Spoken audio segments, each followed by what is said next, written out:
बिस्मिल्लाहिर्रहमानिर्रहीम। अज़ीज़ तलबा अस्सलाम वालेकुम। आज हम टाइट्रेशन का एक्सपेरिमेंट स्ट्रॉन्ग बेस, आज मैं आपको उसकी कैलकुलेशन समझाता हूँ कि आपने करना कैसे है। जैसा कि एक्सपेरिमेंट लिखा हुआ है, determine percentage of sodium hydroxide in the 8 gram mixture sodium hydroxide and NaCl 0.1 molar HCl solution is provided।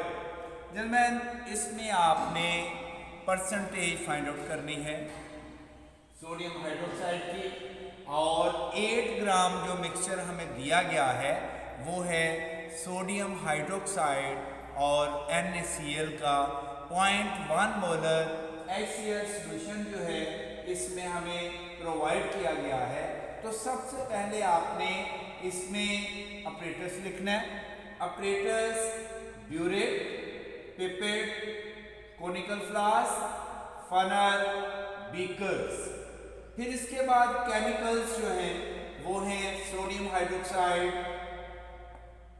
HCl, फिनोल्फ्थालीन। Principal इसका होता है एसिड बेस टाइट्रेशन। इसमें बेस जो है वो स्ट्रॉन्ग बेस है। और आगे हम बढ़ते हैं।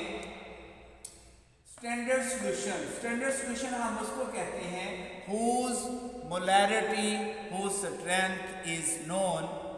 अब इसमें 0.1 मोलर HCl सॉल्यूशन हमें प्रोवाइड किया गया है। 0.1 मोलर इसकी स्ट्रेंथ हमें नोन है, इसलिए हम स्टैंडर्ड सॉल्यूशन के सामने लिखेंगे 0.1 मोलर HCl। ये हमें स्टेटमेंट में दिया हुआ है। अब हम इंडिकेटर इसमें हम क्या इस्तेमाल कर रहे हैं, जब भी स्ट्रॉन्ग बेस इस्तेमाल किया जाता है, स्ट्रॉन्ग बेस की टाइट्रेशन की जाती है, तो याद रखें इंडिकेटर फिनोल्फ्थालीन इस्तेमाल किया जाता है। फिनोल्फ्थालीन के स्पेलिंग आपको आने चाहिए PHENOL PHTHALEIN। दरम्यान ये याद रखें, ये बोर्ड एग्जाम में फिनोल्फ्थालीन के स्पेलिंग जो हैं वो पूछे जाते हैं, और ये वाइवा क्वेश्चन होता है अगर टाइट्रेशन का क्वेश्चन आता है। फिर इसके बाद एंड पॉइंट इसमें लाइट पिंक होता है। लाइट पिंक का मतलब ये है कि अगर आप एक ड्रॉप डालते हैं, सिंगल ड्रॉप डालते हैं, तो उससे लाइट पिंक जो है वो कलरलेस हो जाता है।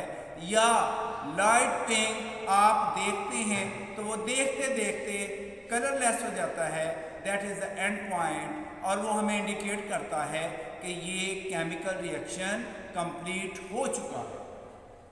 फिर इसके बाद केमिकल रिएक्शन में हम स्ट्रॉन्ग बेस सोडियम हाइड्रोक्साइड है और इसका रिएक्शन हम कर रहे हैं HCl से, और इससे बन रहा है NaCl और वाटर। इसमें नंबर ऑफ मोल जो सोडियम हाइड्रोक्साइड के हैं वो है नंबर ऑफ मोल 1 मोल। अगर आप गौर से देखें तो यहाँ पे number of mole sodium hydroxide 1 और HCl के 1 मोल, तो इसमें number of mole 1 mole, N1 और N2 1 मोल। अब हम प्रोसीजर की तरफ आते हैं। प्रोसीजर आप परफॉर्मेंस से चेक कर सकते हैं। ओके बेटा, प्रोसीजर के बाद हम बढ़ते हैं ऑब्जर्वेशन के लिए। ऑब्जर्वेशन में आपने serial number, initial reading, final reading, volume of acid use, इसी तरह आपने टेबुलर फॉर्म बनानी है, टेबल बनाना है, और इसमें आपने 3 रीडिंग्स को आपने नोट करना है। इनिशियल रीडिंग को आप लिखते हैं, फिर फाइनल रीडिंग को, वॉल्यूम ऑफ एसिड यूज, इसमें बेटा आपने final reading minus initial reading यानी 20 में से 10 आपने माइनस किए तो आपके पास वॉल्यूम ऑफ एसिड यूज्ड आ जाएगा, वो है 10.0 ml। इसी तरह दूसरी रीडिंग आपने नोट की और उसका डिफरेंस आपने लिखा। इसी तरह तीसरी रीडिंग और उसका डिफरेंस आपने लिखा। Gentlemen, you will repeat this experiment 3 times or 5 times until you will get concordant reading. Concordant reading का मतलब होता है any 3 similar reading। जैसा कि हमारे पास ये 3 रीडिंग एक जैसी रीडिंग आ गई हैं, तो इनको हम concordant reading कहेंगे और इनको हम 10 ml इधर लिख देंगे। अगर ये कंकॉर्डेंट नहीं आती, फॉर एग्जांपल 10.1, 10.2, 10.0, तो हमें एक और रीडिंग करने की ज़रूरत थी जब तक कि 3 एक जैसी रीडिंग नहीं आ जाती। आपने एक्सपेरिमेंट को रिपीट करते रहना है। और कंकॉर्डेंट रीडिंग का मतलब ये होता है any 3 similar reading. Concordant reading every reading और मीन रीडिंग से बिल्कुल मुख्तलिफ होती है। मीन रीडिंग और एवरी रीडिंग का मतलब होता है कि आप फॉर एग्जांपल आपके पास 3 रीडिंग है, 3 को आप प्लस करें, 3 पे डिवाइड कर दें तो वो एवरेज या मीन रीडिंग आ जाती है।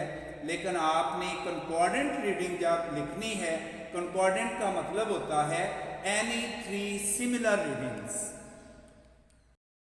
बेटा ऑब्जर्वेशन के बाद कैलकुलेशन की बारी आती है और कैलकुलेशन में हमने बेस और एसिड को इस्तेमाल किया है। इसका फार्मूला होता है M1V1 over M1 M2 V2 over M2। अब इसमें हमें चाहिए M1 molarity of base, V1 volume of base, M1 number of moles of base, M2 molarity of acid, V2 volume of acid, N2 number of moles of acid। अब हम M1 find out करना चाह रहे हैं। M1 हम ऐसे लिख देंगे और ये उसी तरह आ जाएगा M2 V2 ओवर M2। और इसको जब हम दूसरी साइड पे लेके जाते हैं तो ये इसका रेसिप्रोकल आ जाएगा N1 ओवर V1। अब हम यहाँ वैल्यूज को पुट करेंगे। मोलैरिटी जैसा कि स्टेटमेंट में गिवन है 0.1 मोलर और V2 ये हम कंकॉर्डेंट रीडिंग से लिखेंगे 10।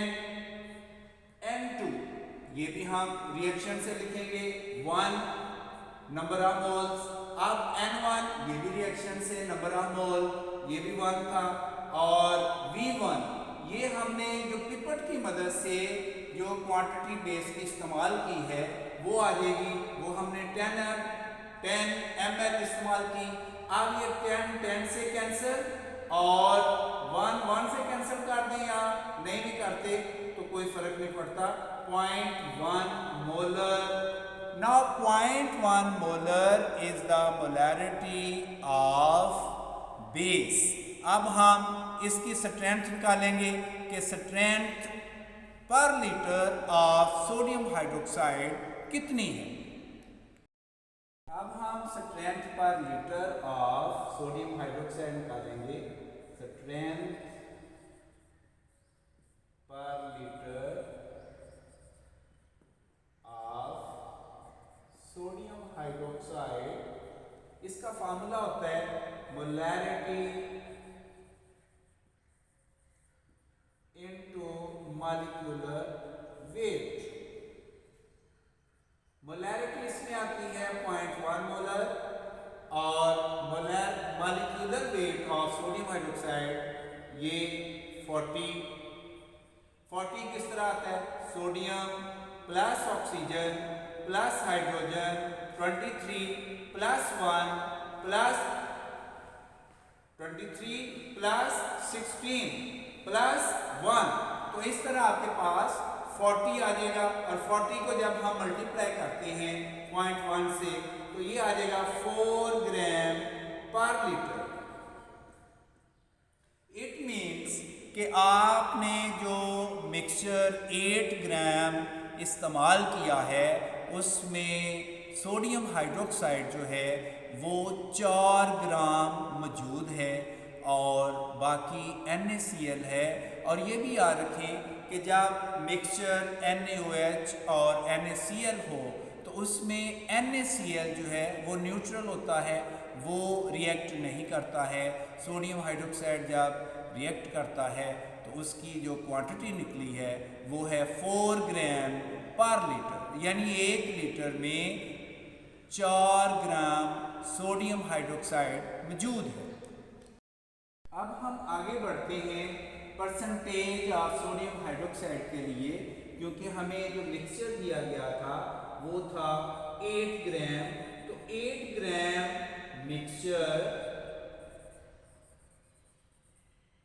Contains sodium hydroxide